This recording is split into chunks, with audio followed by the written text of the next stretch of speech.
होगा शायद ये कार्यकर्ता उस ज़माने का, और ये हमेशा पापा जीप में दौरा। ये मुझे याद है, पापा अपने आप चलाते थे।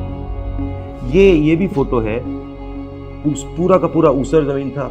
जब बारिश आती थी गांव के गांव ब्लॉक हो जाते थे। पापा ने वहां पे एक प्रोग्राम किया था, और इंडस्ट्रियल एस्टेट। और ये देखिए, एक तो डिफरेंस अभी काफी क्लियर है कि ये उस समय प्रधानमंत्री थे, मगर इनके सिक्योरिटी वाले यहाँ बिल्कुल नहीं।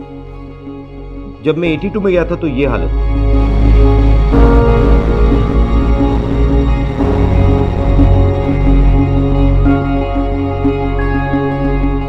पहली बार आप रायबरेली कब गए? 81-82 शुरू किया काम। हम लोग जाते थे मेडिकल कैंप के लिए। बहुत सारे अच्छे डॉक्टर लोग थे वहाँ के, दिल्ली के। सेवा करने के लिए ये लोग हमेशा मदद करते थे। हमारे परिवार का अमेठी रायबरेली से 100 साल का रिश्ता है।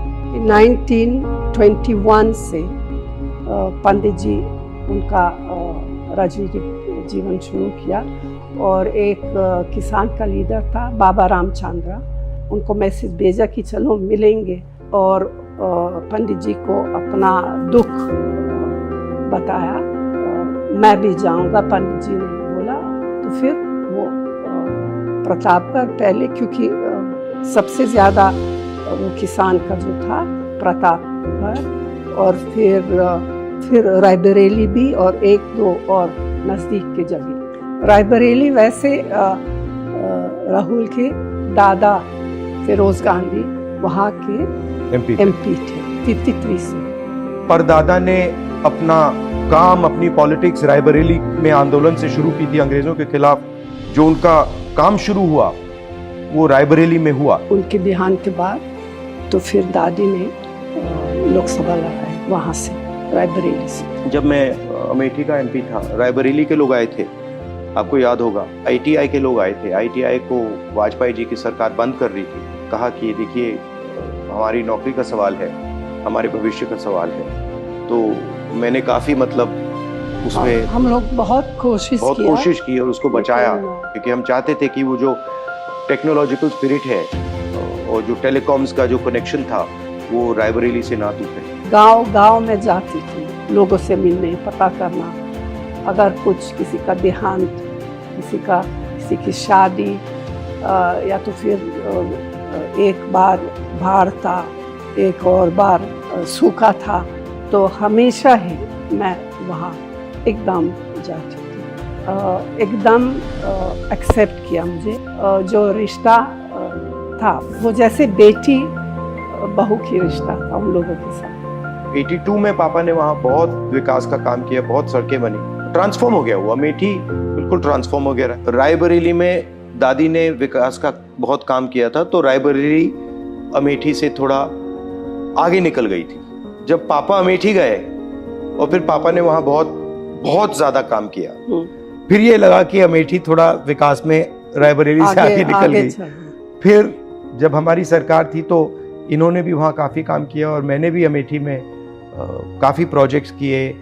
एक सड़क की कनेक्टिविटी, तो मेरी कोशिश थी कि ज़्यादा से ज़्यादा सड़कें, नेशनल हाईवेज, सीआरएफ सड़कें हम अमेठी में लाएं और अमेठी को बाकी देश से जोड़ें। दूसरा था सेल्फ हेल्प ग्रुप का काम, जिसमें हमने लाखों महिलाओं की मदद की, बैंक अकाउंट से उनको जोड़ा, उनकी ज़िंदगी बदली। तीसरा, जो इंस्टीट्यूशंस हैं, पेट्रोलियम इंस्टीट्यूट और सीआरपीएफ ट्रेनिंग कैंप, और शायद जो सबसे बड़ा काम था जिसको बीजेपी के लोगों ने रोक दिया और जो अमेठी और रायबरेली को ट्रांसफॉर्म कर देता, वो था फूड पार्क, जिसमें हम 40 अलग अलग कारखाने ला रहे थे जो हॉर्टिकल्चर और एग्रीकल्चर से रिलेटेड थे। और मेरी सोच थी कि वो फूड पार्क अमेठी और रायबरेली का चेहरा ही बदल देगा, और उसको बीजेपी के लोगों ने रोक दिया। तो यही प्लान मेरा रायबरेली के लिए है कि रायबरेली को बाकी देश से जोड़ा जाए, वहाँ पे मैन्युफैक्चरिंग यूनिट्स और फूड प्रोसेसिंग की स्ट्रेटजी हो।